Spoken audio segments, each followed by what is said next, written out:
some of those magical things I've ever seen in my travels is, you know, a DJ completely creating magic. You know, making music out of music, and you know, not just playing, you know, intro to outro. You know, mix in on the intro, mix out on the outro.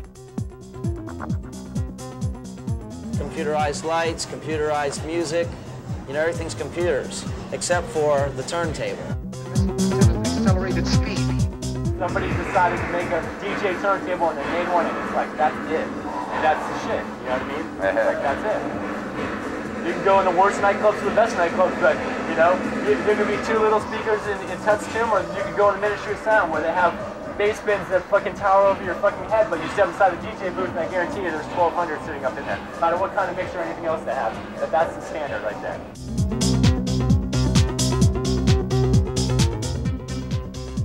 Very fascinated by the whole concept of DJing. It's sort of a man versus machine type of thing with, you know, it's you, a piece of plastic, a hollow diamond, you know, and the plastic has bumps in it, and you create music out of it, you know. I pretty much take them through a journey through my hour and a half or 2 hours of spinning. You know, it's a journey. You know, I start off, I'll start off, and then I'll take you up and down, you know, like a roller coaster. All different DJs have different styles, and then what they do to you, you know, as a listener, you know.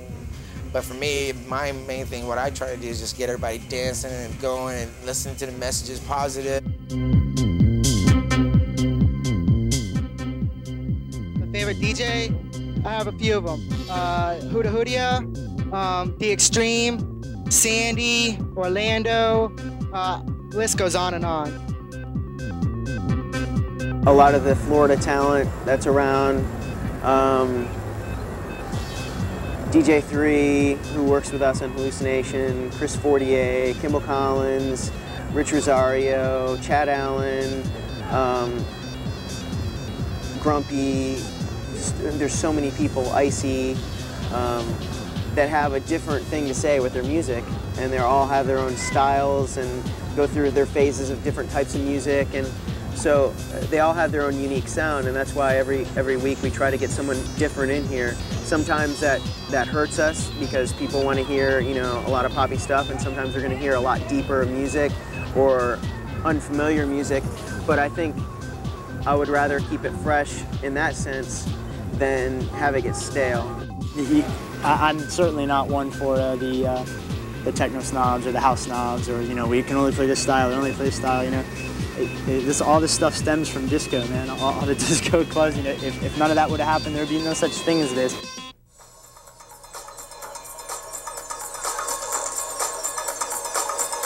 All right, right now I'm queuing up this record, and I'm waiting for a break on this record, and then I'm gonna bring this record in.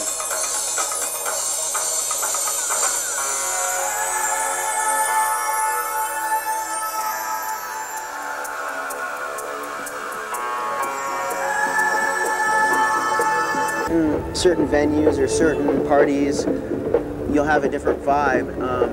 You know, certain raves, you'll be able to get away with playing a lot more new music and get respected for that. Sometimes in the club scene, you have to play certain songs that, you know, that everybody know to get everybody really hyped up. But as long as you can mix those popular songs in with new music, then that's always going to keep everybody pumped up and happy about where they're going.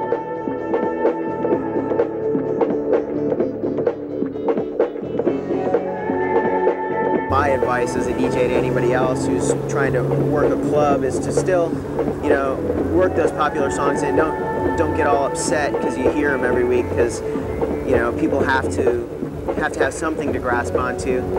Just work them into your new music as well, and you're always going to have a fairly successful club.